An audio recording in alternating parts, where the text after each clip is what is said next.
Curiosidade Sonic Ouriço. Informações sobre tipos de zonas, tamanho do Archieverso, diferença entre pré e pós Super Onda Gênesis. Se você já está há um bom tempo nos debates, com certeza você já viu essa imagem para afirmarem que Super Sonic, Archie, pode facilmente destruir um universo. A cena, caso você não saiba, é do especial Super Sonic vs Hyperknuckles. Mas nunca a palavra universo foi usada diretamente. Praticamente todos os que defendem simplesmente dizem zona 1 universo na Archie. Mas será que essa é a verdade absoluta? Vamos descobrir. Existem ao todo pelo menos 3 tipos de zonas universais: dimensões de bolso e regiões. A utilização de zonas como regiões é a mais comum, pelo menos nos jogos. Esse uso do termo zona serve para identificar algum tipo de região do próprio planeta. Exemplos clássicos são a maioria das zonas dos jogos clássicos, como a Green Hill Zone. Você pode ver uma explicação direta sobre essas zonas que servem como ecossistemas na edição 131 da HQ,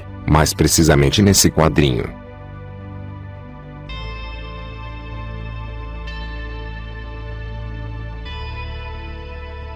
E de acordo com a Enciclopédia Completa de Sonic Ouriço, essa terminologia de zonas está saindo de uso. Por isso é mais comum vermos a terminologia de zonas sendo mais usada nos outros 2 casos. Dimensões de bolso. Zonas como dimensões de bolso são normalmente dimensões que residem dentro de uma brecha dimensional de uma zona universal. Para explicar melhor, pense em uma casa. Ela como um todo é como o nosso universo, cheio de galáxias com diversos planetas e estrelas em cada uma. Nessa casa existem diversos quartos do que são as nossas dimensões de bolso. Elas recebem esse nome por serem naturalmente dimensões com um conteúdo interno menores que zonas universais, e elas têm como uso principal a criação de um ambiente fora da zona principal para aprisionar seres. Um bom exemplo de uma zona de bolso é a zona de Equidnápolis.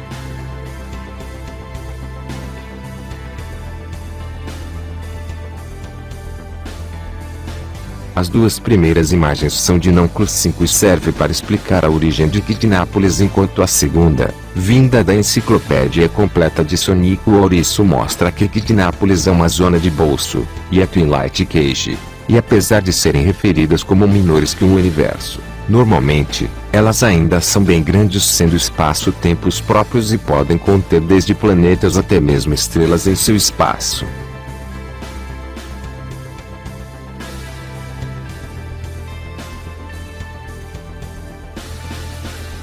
Um outro exemplo, uma zona de bolso, que é muito usado, é a zona especial, mas deixarei para falar sobre ela mais na frente desse vídeo. Zonas universais. Esse outro tipo de zona também é bem comum na estrutura do Archieverso. Zonas desse tipo, como o próprio nome diz, são universos inteiros que compõem o multiverso. Ou melhor dizendo, os multiversos. Dentro da Archieverso existem muitas franquias que se localizam em diferentes multiversos. Apesar de normalmente o termo multiverso, eu vou explicar o Archieverso utilizando termos Megaverso Sega e Megaverso Capcom. Isso corresponde a cada multiverso que compõe cada franquia da Sega e da Capcom. Esse mundo se tornou parte do todo do Archieverso durante o arco Oronites. As principais marcas desses megaversos são os multiversos de Sonic e do Mega Man, Universo Imágico Mix e multiversos DC, Marvel e Popeye. Esses mundos foram introduzidos durante a edição Super Sonic Special 7, onde o personagem Doutor e Android cruzou diferentes mundos com o objetivo de achar um objeto de poder literalmente infinito para iniciar uma crise em infinitas realidades, onde o resultado seria uma única realidade controlada por ele.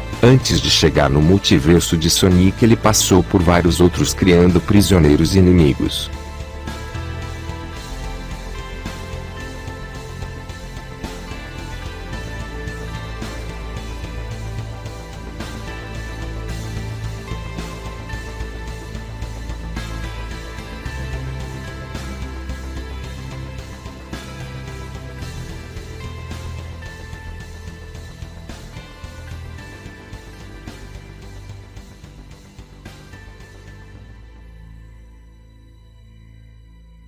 Outras franquias da Archie. Outras franquias da Archie também se ligaram com a Archieverso. Sonic. O maior exemplo é a revista da Sabrina.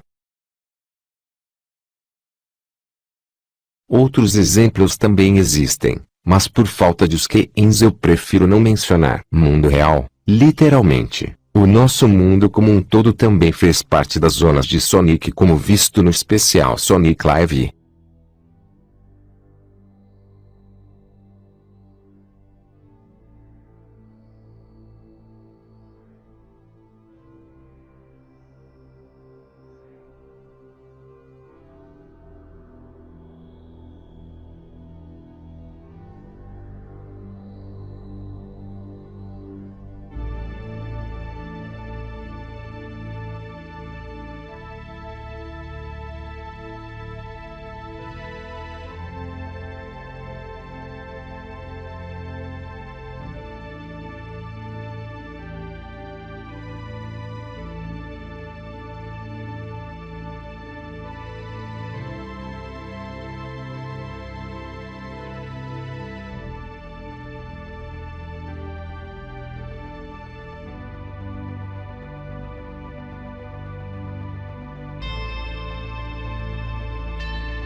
Mesmo linhas do tempo alternativas também são consideradas como sendo outras zonas como indicado pelo Mamute Mogul. Agora iniciarei a explicação sobre algumas informações a mais falando sobre outros planos da realidade, algumas zonas universais específicas, a estação cósmica e enfim a explicação sobre as zonas especial. Zona especial, esse é o principal objetivo da criação desse vídeo. Como explicado nessa página da enciclopédia, a zona especial é também uma dimensão de bolso. E isso deve ser o suficiente para falar daquele feito. Correto? Errado. Primeiro temos que falar sobre as zonas especiais. A zona que é mencionada na enciclopédia é na verdade a fusão de outras duas zonas. A zona do silêncio e o vácuo. Essa fusão foi feita por Ixans Naugus. E mesmo ela sendo uma dimensão de bolso, ela também foi definida como sendo uma dimensão que não é finita e sua ameaça poderia destruir Mobius. Nesse contexto é aparentemente todo esse universo como mostrado nessas skins de Sonic 36.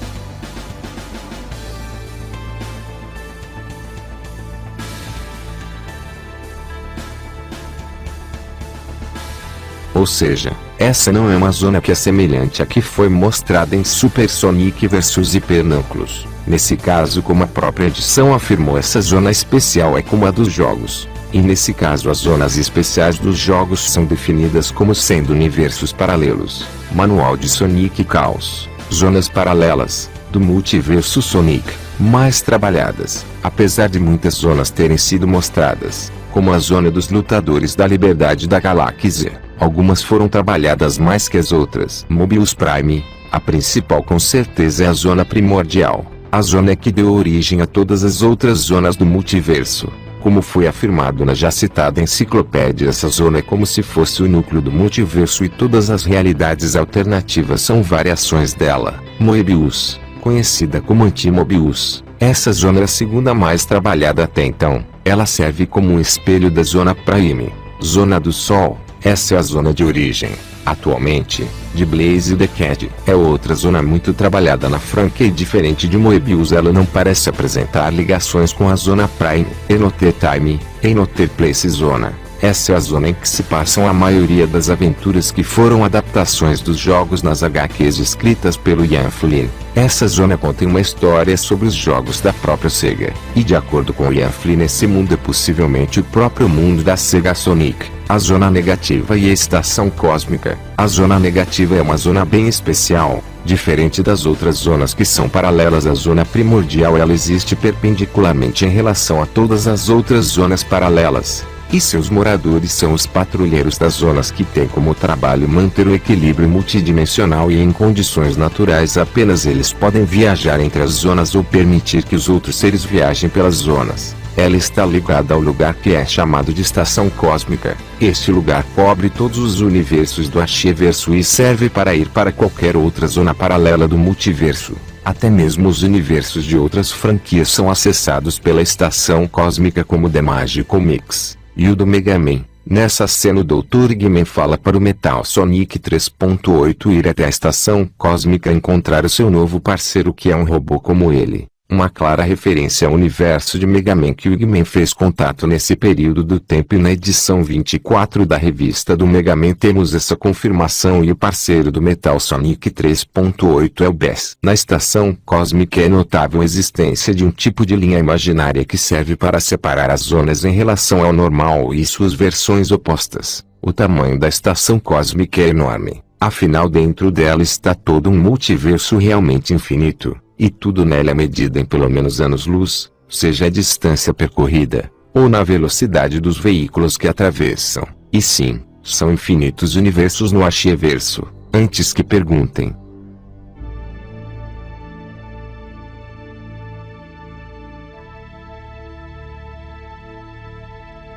Planos superiores. Claro que a existência em Ashie Sonic não se limita a um multiverso infinito com universos infinitos. Existem muito mais coisas. Como mostrado pelos Ancient Walkers quando eles falam da infinidade de tudo, existem tempo, espaço e outras dimensões e propriedades que existem além da compreensão. Mais tarde Illumina confirmou que existem outros mundos extradimensionais relacionados ao multiverso como outras zonas. Mas foi próximo ao arco da edição 125 que tudo ficou mais claro. A Irmandade dos Guardiões, que realmente existem planos superiores, e os membros dessa Irmandade, ao invés de morrerem, são levados para esses planos de existências superiores. Nesse caso existem alguns planos que estão acima de todos os outros. Não sabemos como são os outros mundos extradimensionais, mas sabemos quais são os dois últimos. O primeiro dos últimos é o plano onde Aurora encontrou com Knuckles e contou para ele os principais momentos de sua vida antes dele se elevar ao plano da Força do Caos, que é o plano máximo que a Aurora descreve como contendo tudo.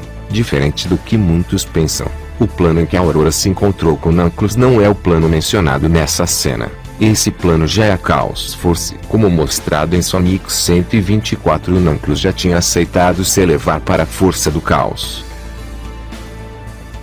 E esse plano, a Força do Caos, é o plano mencionado naquela cena. Como podemos ver, o que está na skin mais completa.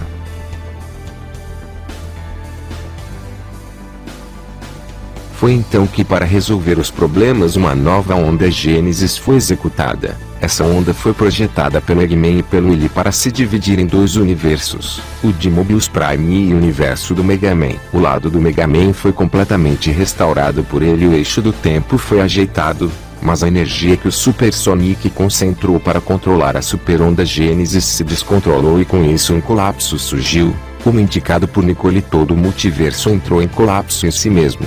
Com isso a história do mundo entrou em mudanças. O mundo pós-Super Onda Gênesis contém boa parte da própria história dos jogos diretamente no seu canon.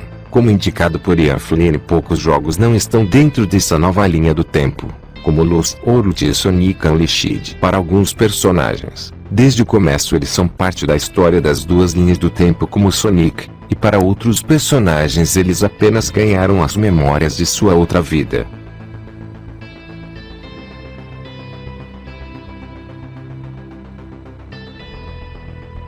Sendo assim, fica estranho saber se eles são ou não os mesmos de antes ou depois da onda. Como indicado pelo Eggman, até as moléculas dos personagens foram alteradas para condizer com a história. Mas aí entra algo que não é muito trabalhado na HQ. Mas creio que depois do arco do Sonic Unleashed, que ficou durando alguns anos, essa parte vai ser analisada, mais precisamente com as aventuras de Silver, Professor Von Geimer e a Golden Rick. Como existem personagens que desde o começo foram colocados nessa realidade já tendo as informações do mundo pré-Gênesis, como Sonic e Eggman, nós não sabemos se por isso indica que a história são tanto depois quanto antes da onda ou apenas o que está no pós-Gênesis. Mas pelo menos nós temos uma zona inteira e um outro personagem com indicações de que talvez eles não foram afetados ou não tão seriamente. Zona do Sol, como indicado inicialmente pela Blaze. Pelo visto ela e seu mundo não foram afetados pela Super Onda Gênesis, pelo menos não apagando a história que ocorreu nela ou algo do tipo, como ela mesma mencionando diretamente o que ocorreu no arco da colisão de mundos. Não só isso, mas o principal vilão desse arco foi o ser conhecido como Capitão Metal, que surgiu a partir de pedaços de um robô que foi destruído na Zona do Sol.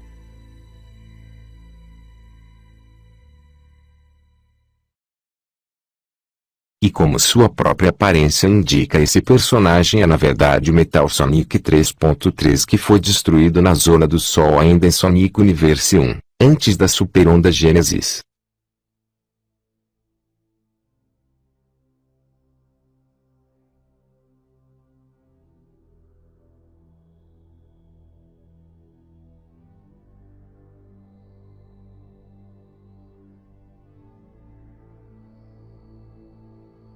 Esses e outros fatores indicam que a história da Zona do Sol não foi alterada. Mais tarde o escritor Ian Flynn confirmou que graças ao Jeweled Scepter, artefato místico que tem como fonte de poder o Power of the Stars que permite que universos paralelos existam, e segundo Ian Flynn pode ser uma força pandimensional, a Soul Zone não foi apagada, mas ainda foi afetada, e isso trouxe coisas como Egor.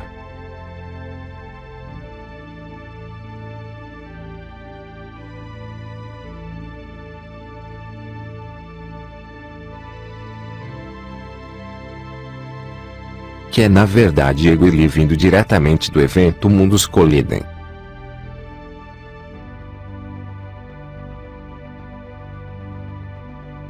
Sendo assim, essas são as coisas que podemos assumir sobre a Soul Zone. Graças ao Jeweled Scepter, a Soul Zone não foi apagada como o resto do multiverso. 2. Os eventos anteriores à Super Genesis Wave ainda ocorreram na Soul Zone. 3. Apesar de não perder eventos por causa da Onda Genesis, coisas vieram ao seu mundo vindos de outros pontos do multiverso, como M com seus companheiros da Zona Prime e Egoli, atualmente chamado de Regular, vinda da dimensão criada pelo Eggman e pelo Willy Silver. Claro, o ouriço branco favorito de todos estaria nessa mini lista. Como sabemos, a história foi modificada pela Super Onda Genesis, e como foi visto na Silver Age, até mesmo o futuro do Silver se mostrou diferente. Afinal, ele é para ser constantemente o futuro real da franquia, como o presente mudou. O futuro iria mudar mesmo ele não tendo sido alvo da Super Onda Genesis. Afinal, as alterações da realidade no presente foram mencionadas como afetando diretamente o futuro do Silver e não só criando uma nova linha do tempo como foi com Dark Light e Mobius. Mas Silver é uma exceção, como revelado na enciclopédia completa de Sonic o Ouriço. Graças às diversas viagens temporais feitas pelo Silver, ele se tornou deslocado do tempo, ou seja, não importa a mudança que tenha ocorrido no passado, devido à sua natureza única ao ser conhecido como Silver, vai ser inalterado pelas mudanças no presente. Sendo assim, temos Silver e Blaze como possíveis salvações do que tinha no pré-Genesis.